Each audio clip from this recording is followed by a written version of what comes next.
We've taken the Ryan Waters Show on the road to the home of the Western Hockey League regular season champion Kelowna Rockets. Head coach of the Rockets, Ryan Huska, joins us. Congratulations on a great season. When you hear, and you've heard this a lot now, regular season champions, what goes through your mind? Well, we're proud of what our group was able to do. When you really look back at the regular season, I think you have to respect what our players have done. We had a challenging second half of the year regarding our schedule. I think our players had a target on their back with the number one ranking, which really never allowed us to play an easy game in the second half of the year. So we're proud of them. We thought they worked very hard, but now it's time for us to kind of move on from that and get ready for Tri-Cities. Before moving on, I want to ask you, what record impresses you the most? I mean, most road wins are tied in the WHL history. Of course, home wins and all the points and that kind of thing. And of course, the 18-game, was it 18-game road winning streak? It was a lot of games on the road. What impresses you the most? I would probably say the 29 road wins. It's not an easy league to win in, and it's not an easy league to win in at home in Prospera, never mind having to travel and play in some different cities where the atmosphere is, in particular in the United States, is fairly crazy at times, and their teams this year were all good quality hockey teams. So I think that's probably the record that we're most proud of this year, because there's a lot of 3-3s on the road. You're different hotels every night. There's some travel that comes into play that isn't very friendly, I guess, in regards to having to play back-to-back nights when you're getting in at 5 or 6 in the morning. And I think our players did a terrific job of making sure they were prepared for those situations. What'd you learn in the regular season?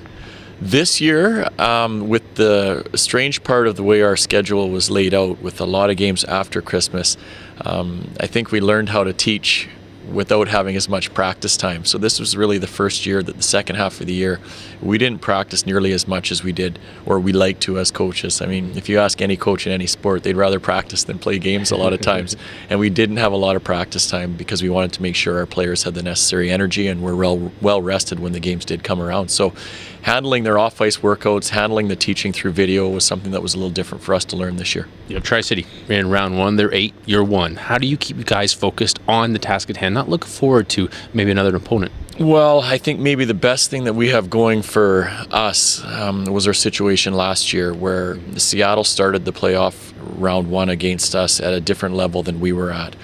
So we've been working on that for the last couple of months, is to get our guys to understand that we need to get there now, and we don't want to start the way we did last year. So I think they have a better understanding of what the style of hockey is going to be like come playoff time on Saturday night, and we have to be prepared to play with urgency right from the drop of the puck. So we don't want to find ourselves in a situation that we were in last year. We want to make sure we're the team that's physically and maybe mentally wearing Tri-Cities down. You're a young team, which is great for the future, and a lot of these young guys are producing.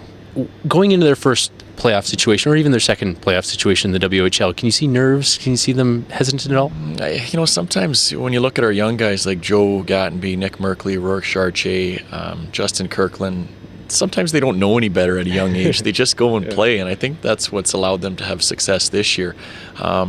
When you look at Rourke, his season started really slowly, and I think he was doing a lot of thinking, wondering about where he was going to be come draft time.